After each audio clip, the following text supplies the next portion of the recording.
What if I told you that a massive asteroid is heading toward Earth? Would you believe it? Probably not. After all, we've heard similar headlines many times before. But this time the story is a little different.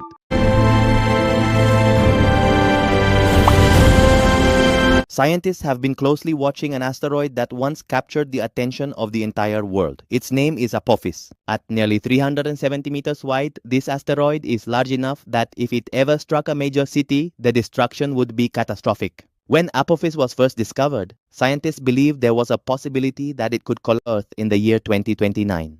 The news spread quickly. People around the world began calling it the Doomsday asteroid.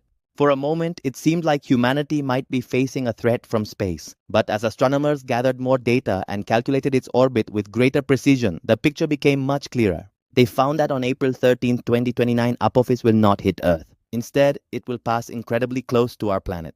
In fact, it will come so close that millions of people may be able to see it with the naked eye. The danger of the technology to stop it. Could humanity defend itself against a threat from space? And if a giant asteroid, like the one that wiped out the dinosaurs, were heading toward us today, would we survive? In this video, we'll explore the most potentially dangerous asteroids known to science, how NASA tracks and monitors them, the real chances of an asteroid impact, and what humanity would do if a collision warning suddenly appeared. So buckle up, because today we're diving into one of the most terrifying possibilities in the universe. Let's begin.